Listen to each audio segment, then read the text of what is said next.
This is Israel Olumide Isiavwe from Kingdom Culture here. I'm bringing to you a little nugget in our series, The Culture of the Kingdom. It's a series of short videos on the web, social media, just to introduce you to what the culture of the kingdom looks like in practical manifestations. So I want you to come with me to Luke chapter 14. I'm going to read from verse 8 very quickly. It says, now this is the Passion Translation, by the way. It says, when you're invited to a social function, don't be quick to sit near the head of the table, choosing the seat of honor. What will happen when someone more distinguished than yourself arrives? The host will bring him over to where you are sitting and ask for your seat, saying in front of all the guests, you're in the wrong place. Please give this person your seat. Disgraced, you will have to take whatever seat is left.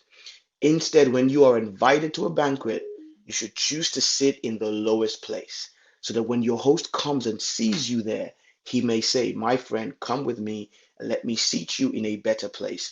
Then in front of all the other guests at the banquet, you will be honored and seated in the place of highest respect. Verse 11 really is the punch. It says, remember this, everyone with a lofty opinion of who he is and who seeks to raise himself up will be humbled before all. But everyone with a modest opinion of who he is and chooses to humble himself will be raised up before all.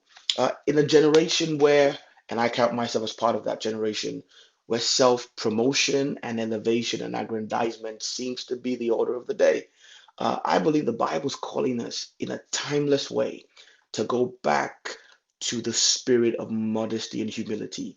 Humility does not mean low self-esteem, because you cannot humble yourself if you were not already somewhere to bring yourself down from.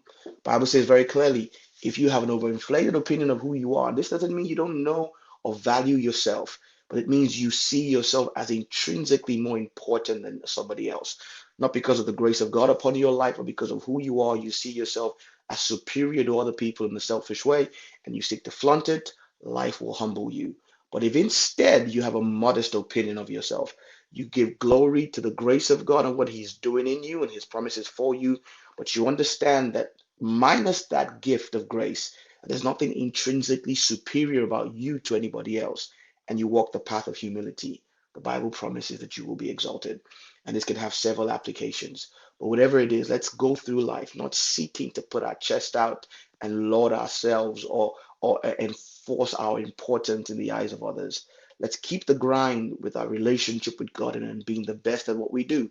Because the Bible says, see you a man who's diligent in what he does. He'll stand before kings and not mere men. This has been Israel Olumide Isiavwe, and this has been a short nugget on the culture of the kingdom. See you next time.